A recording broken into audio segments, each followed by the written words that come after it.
세술에 취하였다 하더라. 아멘. 오늘이 성령 강림 주일입니다.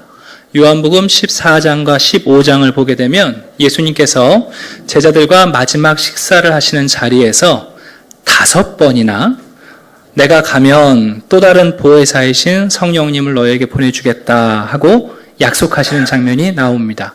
그리고 예수님께서 정말 죽으시고 부활하신 다음에 약 6주 동안 40일 동안 자신이 부활하셨다는 것을 몸을 보이시며 증거하시고, 그리고 그 40여일 동안에 6주 동안 제자들에게 하나님의 큰 일을, 복음을 구약성경 말씀을 기초로 해서 가르쳐 주셨습니다. 자, 그리고 예수님께서 승천하시면서 제자들에게 내가 너희에게 약속한 그 성령, 그 위로부터 임하는 능력이 입혀질 때까지 예루살렘을 떠나지 말고 기다리라. 그러면 그 성령님이 임하시면 너희가 예루살렘과 사마리아와 그리고 땅끝까지 증인 노릇하는 일이 시작될 것이다 약속하시고 승천하십니다. 그리고 예수님이 승천하신 지 일주일이 채 되기 전에 이제 오늘 성경을 보시면 오순절이라고 되어 있는데요. 그 오순절날 드디어 약속하신 성령님께서 제자들의 공동체 안에 한 곳에 모여있던 그들에게 임하시는 것을 우리가 읽었습니다. 여러분, 예수님은 우리가 알고 있는 것처럼 우리의 몸을 입고 이 땅에 오셨습니다. 그래서 우리의 눈으로 예수님을 볼 수 있었고 예수님의 음성을 들을 수 있었고 또 우리가 만져볼 수도 있었습니다. 그런데 지금 오시는 성령님은 예수님처럼 몸을 입고 계신 분이 아니시고 영이시기 때문에, 특별히 성령님은 바람과 같은 분이시기 때문에 우리가 볼 수도 없고 병에 가둬둘 수도 없고 어떻게 만질 수 있는 방법이 없습니다. 요한복음 3장에 보시면 바람이 임의로 불매 내가 소리는 들어도 어디서 와서 어디로 가는지 알지 못한다. 성령으로 난 사람도 다 그렇다 그러셨습니다. 그래서 여러분, 성령은 바람과 같은 분이시기 때문에 만질 수 없고 보이지도 않고 잡아둘 수도 없는 분이지만 또한 바람이 막강한 영향력을 발휘하는 것처럼 성령님께서는 분명히 사람들에게 생명을 주시고 또한 사람들을 변화시키십니다. 근데 주의할 점은 이 성령이 참 신비하신 분이기 때문에 우리도 모르게 성령님이 신비한 분이라는 이유로 성령님에 대한 미신과 왜곡에 빠지기 쉽다는 겁니다. 눈에 분명히 보이고 잡을 수 있고 명확한 것들에 대해서는 여러분 왜곡이 일어나지 않습니다. 그러나 말하기 힘들고 표현하기 어려운 것들은 언제나 오해와 그 왜곡이 일어나거든요. 오늘날 성령님에 대한 다양한 오해들이 있는 이유도 바로 그 성령의 신비하심 때문에 그렇습니다.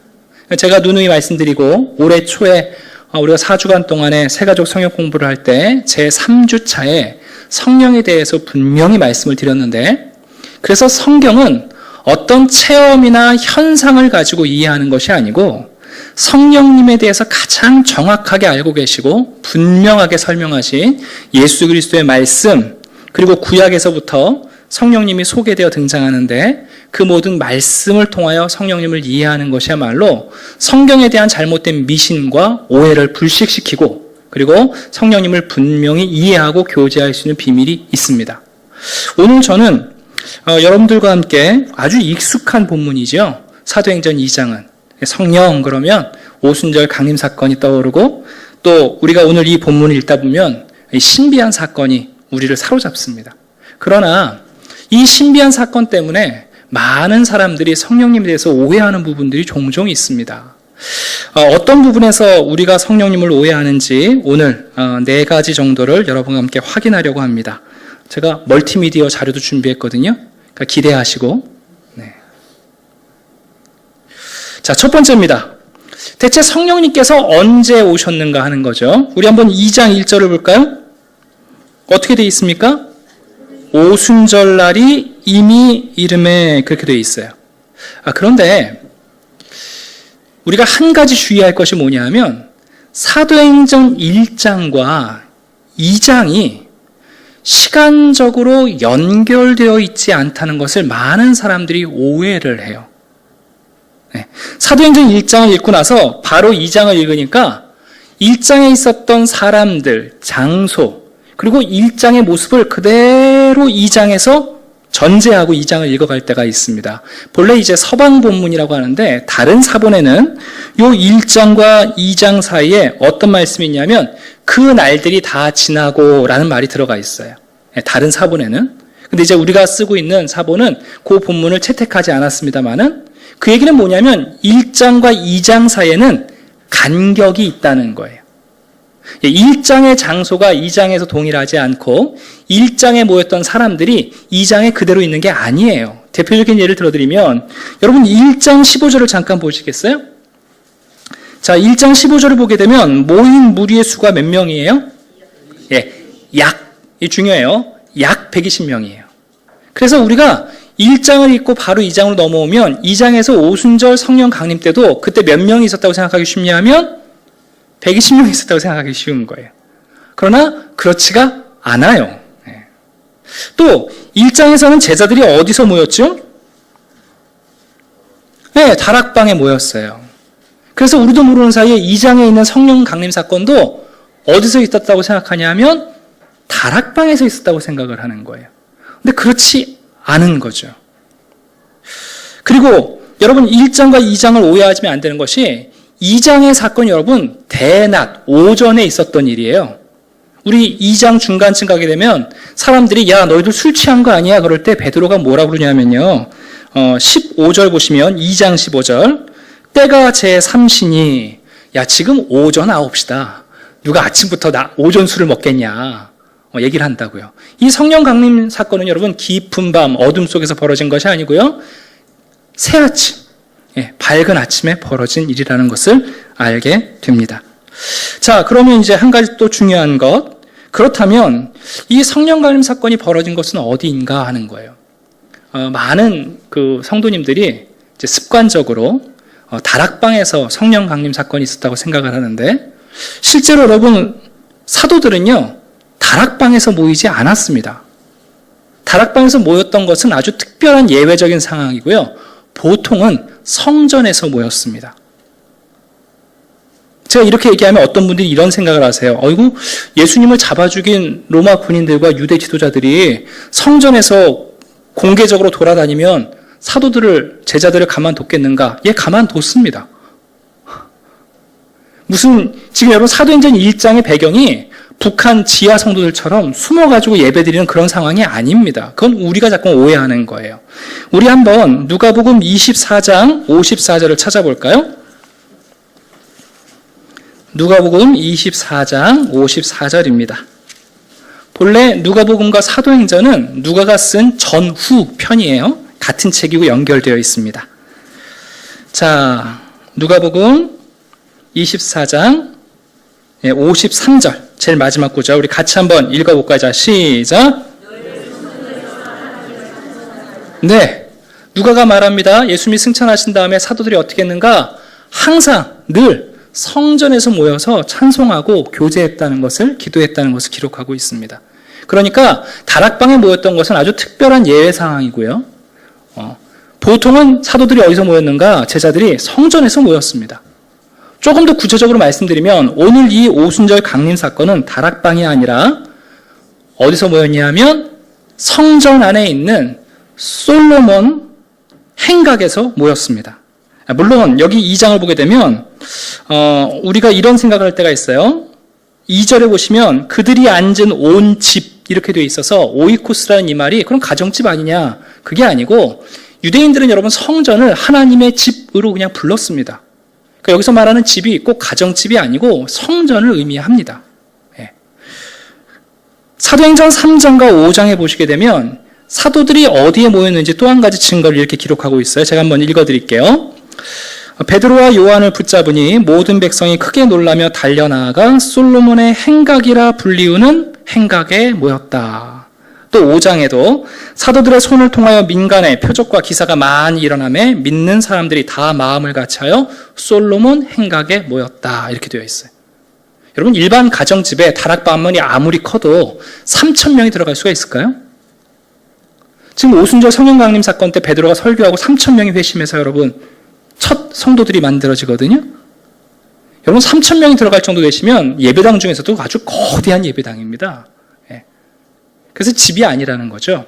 솔로몬 행각이 어떤 것인지 제가 사진을 좀 준비했는데 우리 함께 보도록 하겠습니다.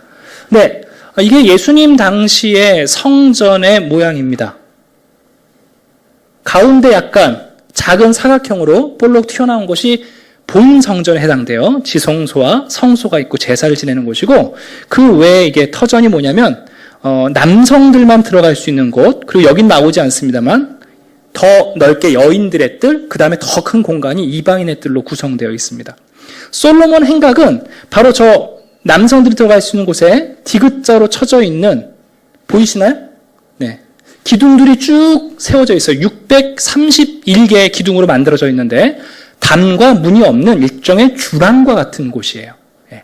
다음 장 넘겨주시겠어요?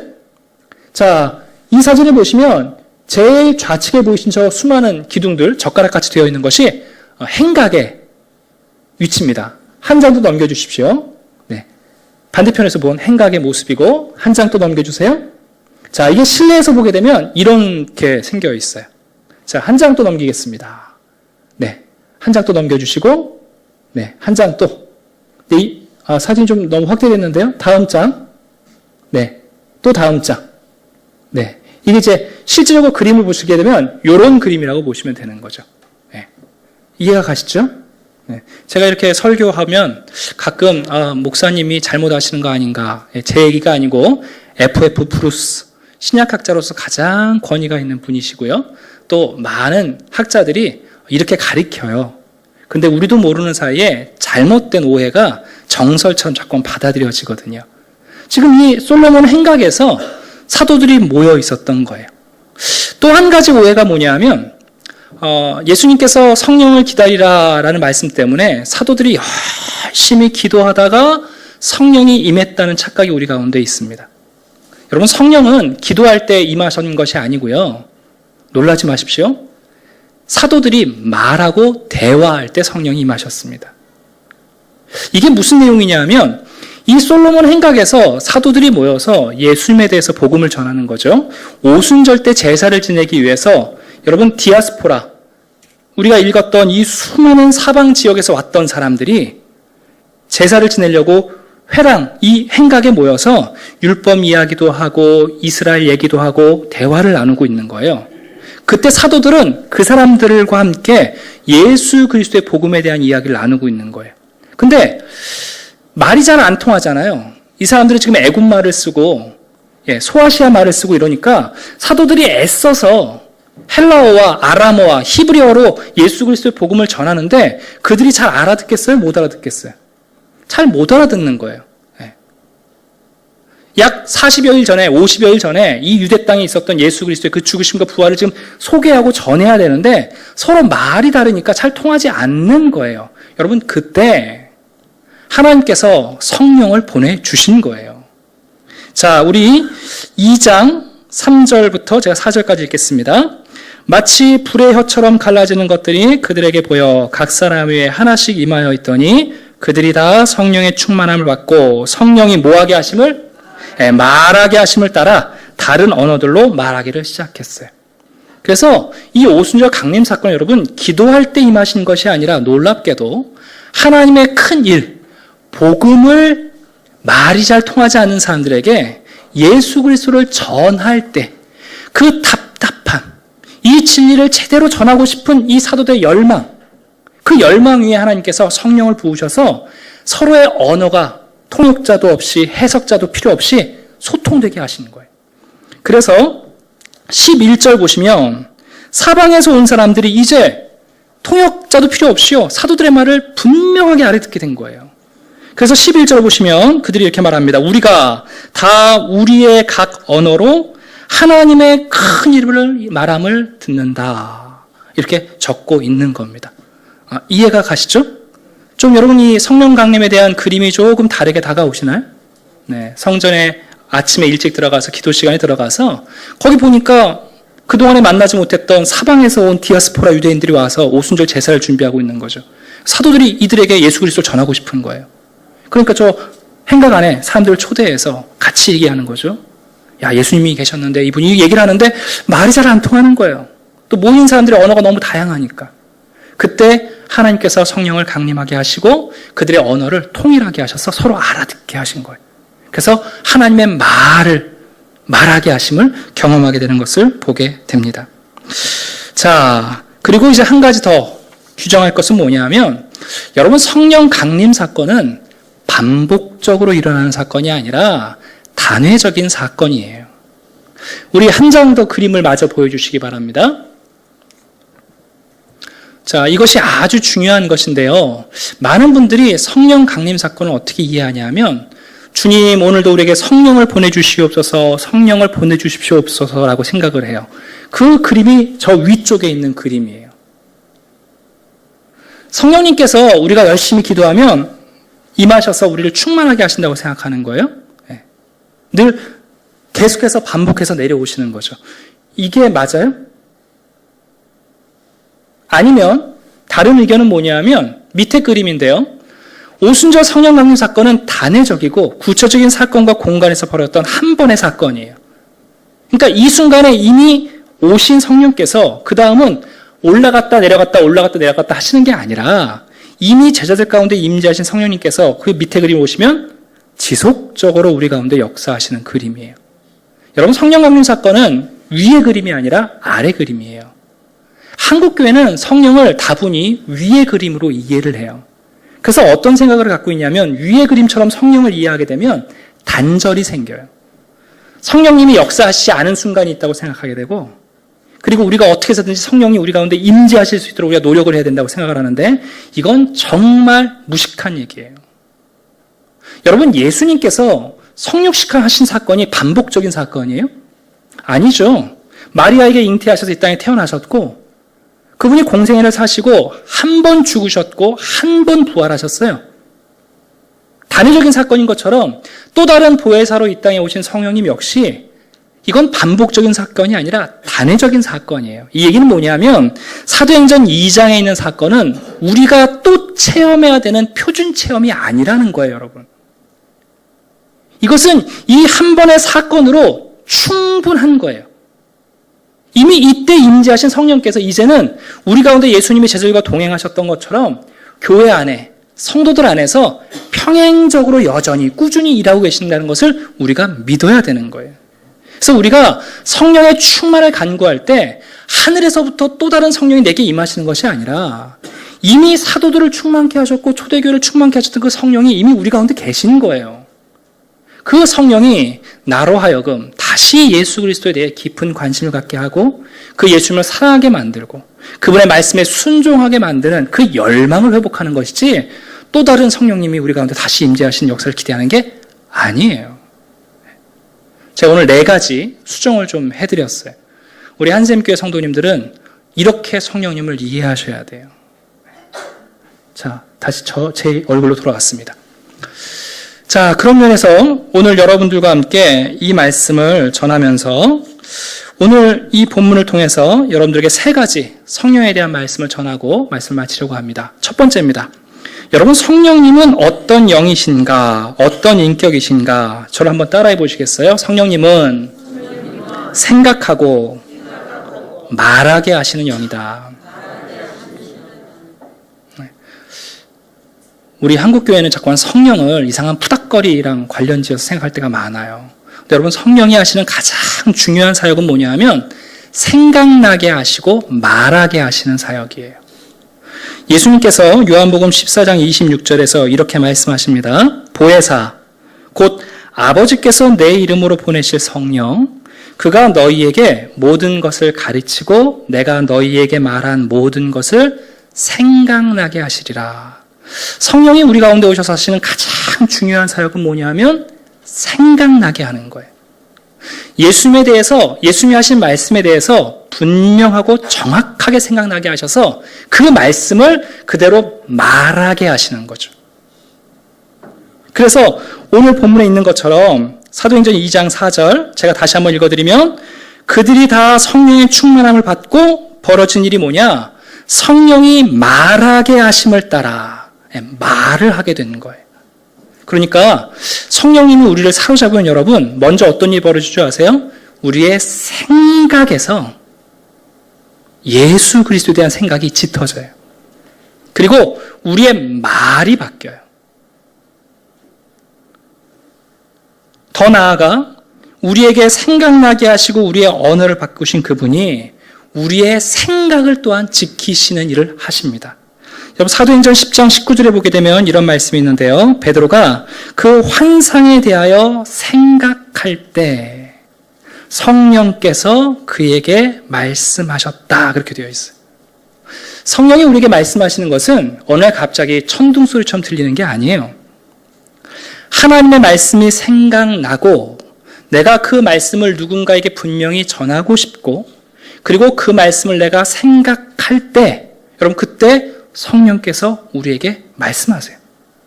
그러니까 성령이 딱 우리가 성령님을 생각하면 제일 먼저 해야 할 게 뭐냐면 성령님은 우리의 생각과 말을 지키시는 분이에요. 교회 안에서 대단한 은사를 받았고 뜨겁게 2-3시간씩 기도하시는 분들이 계세요. 그런데 입술이 더러운 분들이 계세요. 속으시면 안 돼요. 여러분 성령은 정말 우리의 생각과 말을 지키세요. 틈만 나면 음담패설하고 싶어하고 틈만 나면 엉뚱한 말을 하려고 하고 여러분 성령께서는 우리 가운데 우리의 생각과 언어를 지키시는 분이세요. 그래서 이 첫 번째 성령 강림 사건은 여러분 기도의 사건도 아니요. 어떤 기적의 사건도 아니라 바로 그 하나님의 큰일을 말하게 하시는 사건으로 우리에게 표적으로 나타나고 있는 거예요. 자, 두 번째입니다. 성령께서는 또한 어떤 분이신가? 성령은 우리를 서로에게 끌리게 하시는 영이세요. 오늘 이 성령 강림 사건에서 아주 중요한 의미는 뭐냐면 한 곳에 모였다는 거예요. 여러분 사랑이 성령의 열매 아닙니까? 성령의 열매 중에서 가장 중요한 한 가지가 사랑인데 여러분 사랑이라는 성령의 열매가 우리를 사로잡으면 어떤 일이 벌어지냐면 우리가 누군가를 사랑하게 되고 누군가에게 끌리게 돼요. 제가 청년들한테 종종 물어봐요. 너의 이상형이 어떻게 되느냐? 그러면 자기의 이상형을 얘기해요. 그래서 그래 그런 사람 만나면 참 좋겠다. 근데 이제 얼마 못 가서 애인 생겼다고 데리고 와요. 그럼 그 이상형이랑 같을까요? 다를까요? 전혀 달라요. 그래서 제가 묻죠. 야, 이 사람은 네가 말했던 이상형과 다르지 않냐? 근데 이상하게 끌려요. 사랑이라는 것은 여러분 나와 다른 사람에게 끌리게 만드는 역할을 해요. 성령이 우리를 하나 되게 하시는 방법은 뭐냐면 우리를 똑같이 만드시는 게 아니라 그 성령이 우리 가운데 오셔서 우리가 나와 정말 다른 사람에게 매력과 그 사람에게 마음을 끌리게 만드는 역할을 하시는 거예요. 그래서 여러분 베드로와 요한이 복음서에서 그렇게 티격태격 등 돌리고 함께 하지 않았던 그 베드로와 요한이 성령님이 임재하고 나니까 손 붙잡고 성전에 올라가고요. 빌립이 여러분 사마리아 사람들에게 맨날 피해 돌아가던 그 사마리아 지역에 가서 전도를 하고요. 유대인이었던 베드로가 여러분 이방인에게로 가는 역사가 벌어지는 거예요. 성령은 우리를 끌리게 하시는 영이에요. 여러분 사람은요 참 이게 쉽지 않은데 여러분 자석 있지 않습니까? 자석 보시면 파란색 빨간색으로 색깔을 입혀놨잖아요. N극 S극. 그럼 우리 생각에는 반을 뚝 잘라놓으면 이거는 N극이고 이건 S극이 돼야 되잖아요. 근데 자석은 어때요? 잘라놓으면 또 거기에 S극이 생겨요. 이게 여러분 사람이 그래요. 사람이 참 이상한 게 뭐냐면요 내 편 남의 편이 늘 우리 마음속에 있어요. 그래서 본성적으로 그 적이 없어지면 그럼 다 내 편 될 것 같으세요? 아니에요. 그 사이에 또 적을 만들어요. 여자분들이 그래서 함께 화장실 가신다면서요. 나 없는 동안 내 욕할까 봐. 10사람이 여행하다가요 한 사람을 공공의 적으로 싫어해요. 저 사람 없으면 좋겠다. 저 사람 때문에 여행이 재미가 없다. 그래서 이 사람이 탈락해서 없어지잖아요. 그럼 나머지 9명이 즐겁게 여행할 것 같으시죠? 아니에요. 그 사이에 또 N극과 S극이 생겨가지고요. 또 누군가하고 안 맞아요. 성령께서는 우리 가운데 오셔서 어떻게 하시는가? 우리를 끌리는 영으로 만드세요. 그래서 성령께서 어디에 임하셨는가? 한 곳에 임하셨어요. 주님께서 한 모습으로 우리 가운데 오신 거예요. 한 바람과 한 불의 모습으로 동일하게 역사하시는 것을 보게 됩니다. 마지막 한 가지는 뭐냐면 우리가 성령에 대해서 이해할 때에 꼭 기억하셨으면 좋겠는데요. 성령은 우리를 살리는 영이기도 합니다. 그런데 또한 성령은 우리를 썩게 하는 영이기도 합니다. 저는 이 마지막이 굉장히 중요하다고 생각합니다. 분명히 성령은 우리 가운데 오셔서 우리 가운데 영원한 생명을 일으키시고요. 예수님을 사랑하게 하심으로 새로운 삶을 살게 만드십니다. 우리를 살려주십니다. 회복시키시고 일으키십니다. 그런데 우리를 일으키신 성령께서는 그 다음에 어떤 일을 하시는가? 우리로 하여금 예수 그리스도께서 한 알에 미리 썩어서 많은 열매를 거둔 것처럼 우리로 하여금 이 땅에서 썩게 하십니다. 내가 진실로 진실로 너에게 이르노니 한 알에 미리 땅에 떨어져 죽지 아니하면 한 알 그대로 있고 죽으면 많은 열매를 맺느니라. 성령께서 하시는 일이 뭔가? 예수님의 말씀을 생각나게 하십니다. 그분의 말씀을 우리가 담대히 전하게 하십니다. 우리에게 N극과 S극을 초월해서 우리를 하나로 묶어내십니다. 근데 중요한 것은 그 생명의 활력, 창조의 능력을 가지고 우리에게 어떻게 하시는가? 이 땅에서 기꺼이 예수님처럼 썩게 하시는 거죠. 그래서 요한계시록 14장 13절을 보게 되면 이런 말씀이 있습니다. 또 내가 들으니 하늘에서 음성이 나서 이르되 기록하라. 지금 이후로 주 안에서 죽는 자들은 복이 있도다 하시매 성령이 이르시되 그러하다. 그들이 자연사한 게 아니에요. 네, 자연사한 게 아니에요. 사고로 죽어서 복되다는 게 아니에요. 그들이 수고를 그치고 쉬리니 이는 그들의 행한 일에 따름이라. 어떤 성도가 복된 성도인가? 성령께서 썩게 하심을 따라 이 땅에서 수고하고 땀 흘리고 목숨을 걸다가 자신의 사명을 다하고 주님의 품 안에 잠긴 성도들, 그 성도들이야말로 또 하나의 새로운 씨앗이 되어서 많은 열매를 맺는 귀한 생명이 되었다. 그래서 성령께서 환영하시고 주님께서 환영하시는 거죠. 자, 말씀을 정리하려고 합니다. 오늘 성령 강림주일입니다. 오늘은 일종의 교육 설교를 여러분들에게 하고 있는 겁니다. 왜냐하면 첫 번째는 교정이 필요하거든요. 사도행전 2장을 우리가 대충 읽으면 우리가 알고 있는 것처럼 이해하기 쉽지만 여러분 집에 가서 다시 한번 꼼꼼히 읽어보시기 바랍니다. 1장과 2장은 간격이 있어요. 연결되어 있지 않아요. 여러분 성령님께서 임재하신 날이 오순절이거든요. 오순절은 두 가지 의미가 있는 날이에요. 성경 읽다 보면 되게 어려운 게 뭐냐면 오순절, 칠칠절, 초실절이 같은 날이에요. 이게 다른 날이 아니라 같은 날인데 이게 농경 문화로 따지면 첫 추수를 하나님께 바치는 농경의 절기이기도 하고요. 그러나 종교적으로 보면 이 오순절이 왜 중요하냐면 6월절 이스라엘 백성들이 애굽에서 나온 다음에 50일 만에 시내산에 도착했거든요. 시내산에 도착해가지고 그때 하나님께 율법을 받았다고요. 하나님의 백성들이 어떻게 살아갈 것인지를 가르쳐 주신 날이 그 오순절이라는 거예요. 그래서 이 두 가지 의미가 사도행전 2장에 그대로 담겨 있어요. 그 얘기는 뭐냐?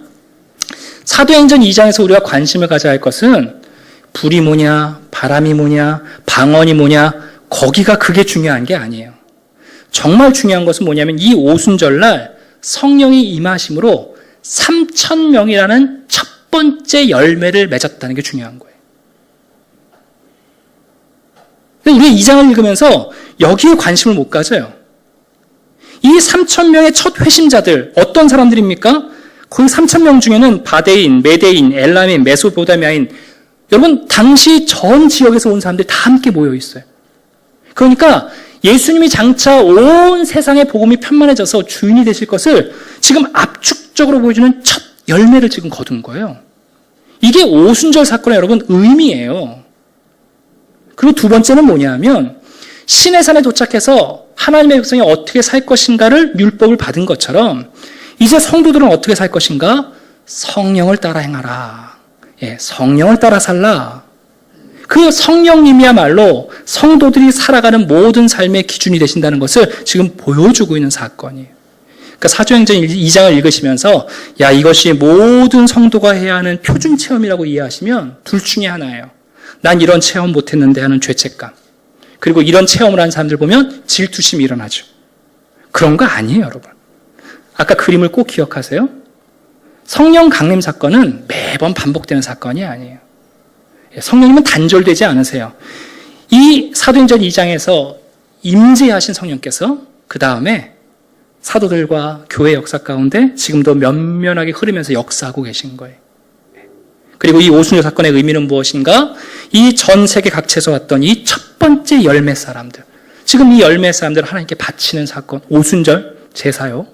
그리고 이제 앞으로 성도들은 성령을 따라 살라는, 마치 시내산에서 율법을 받은 것처럼 성도가 어떻게 살아가야 할 것인지에 대한 좋은 기준을 보여주시는 사건입니다.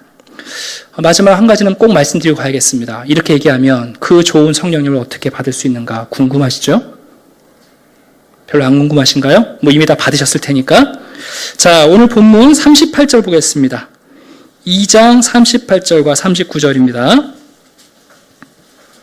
성령님은 이미 우리와 함께 하십니다. 그래서 이미 강림하신 거예요. 우리 가운데 일하고 계세요. 성령님께서 일하시지 않은 순간은 단 한 순간도 없어요. 중요한 것은 어떤 성도가 그 성령님을 선물처럼 나의 선물로 받아들일 수 있는가. 38절, 39절 같이 읽겠습니다. 시작.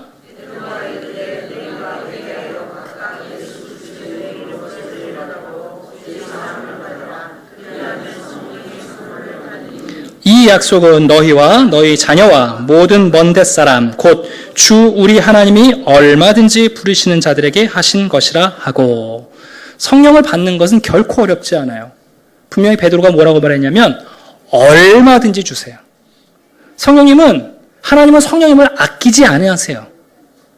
찔끔찔끔 줄만한 사람 골라가면서 주시려고 시험 보시지 않아요.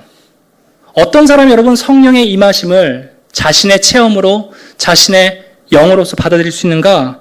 딱 한 가지예요. 회개하는 거예요. 오늘날 이 진리를 몰라 자꾸 엉뚱한 얘기 하시는데, 여러분 성령님은요, 우리가 죄를 정직하게 깨닫고 회개하면 우리 가운데 찾아오세요. 성령님은 거룩하고 깨끗한 영이시기 때문에 다른 게 없어요. 그분 앞에 그냥 하나님 앞에 나가서 우리가 예수 그리스도를 내가 구주로 믿게 되었고 그분의 십자가 사건을 기억하고 그럼에도 불구하고 내 안에 죄가 있다는 것을 정직하게 고백하면 돼요. 이 회개가 여러분 성령님을 받는 유일한 방법이에요. 다른 거 없어요. 네. 왜 내가 성령 충만하지 못한가? 다른 데서 원인을 찾으시면 안 돼요. 딱 한 가지예요. 아직도 우리 가운데 죄를 포기하지 못하는 거예요. 하나님께서 지적하시는데 그걸 죄로 여기지 않는 거예요. 내 안에 있는 그 죄 때문에 수많은 사람과 내 가까이서 고통을 주고 있는데 그것을 돌아보지 않는 거예요. 그래서 여러분 성령께서 우리 가운데 충만하게 일하시지 못하는 거죠. 딱 한 가지예요. 베드로가 말해요. 사람들이 그럼 우리는 어떻게 할까? 간단하다. 너희들의 죄를 깨달으면 된다. 죄를 회개해라. 그러면 얼마든지 주님께서 너희들에게 이 성령을 선물로 주신다. 다른 대가 필요 없다. 지불할 것이 있는 게 아니다. 어떤 경거의 훈련도 아니다. 단지 우리가 하나님에게 걸맞지 않는 죄인이라는 사실 한 가지를 인정하면 성령이 사로잡으신다는 거예요. 이 한 가지 여러분 그렇게 힘든 거예요. 놀라운 사실 여러분 그 한 가지가 그렇게 힘든 거예요. 그래서 회개를 하지 않고 다른 걸로 만회하려고 해요. 회개를 해야 되는데 회개를 하지 않고 다른 걸로 만회하려고 해요. 자기 은사를 자랑하고요. 봉사한 거 얘기하고요. 헌금한 걸 얘기하려고 해요. 그거 다 필요 없어요. 여러분 성령님은 회개하는 자에게 오세요. 그 한 가지가 그렇게 힘든 거예요. 여러분. 세상 사람들이 왜 예수 그리스도를 못 만나는가? 왜 성령의 역사를 경험하지 못하는가? 간단해요. 자기가 죄인이라는 사실을 인정하지 않아요. 법정에 가서 재판관이 두드리면서 죄인이라고 얘기해도 자기는 죄 없다고 한다니까요. 그러니까 그 거룩한 영이 역사하실 수가 없는 거예요. 성령 강림주일을 맞이하는 이 시간 우리는 한 가지를 꼭 기억하셔야 돼요. 성령께서는 지금도 우리에게 무엇을 기대하시는가? 우리가 회개하기를 기대하세요. 그거 하나예요, 여러분. 신기한 것은 그 한 가지가 시작되면 우리들의 삶에 그 생명력이 나타나기 시작해요. N극과 S극으로 늘 분열됐던 우리 가운데 하나 되는 역사가 만들어집니다. 내 생각과 내 말이 바뀌기 시작합니다, 여러분. 우리의 생각을 지켜내시기 시작합니다. 어디서부터? 회개하는 일로부터 시작합니다. 그것이 여러분 사도행전 2장에 나오는 오순절 강림 사건의 결론입니다. 기도하겠습니다.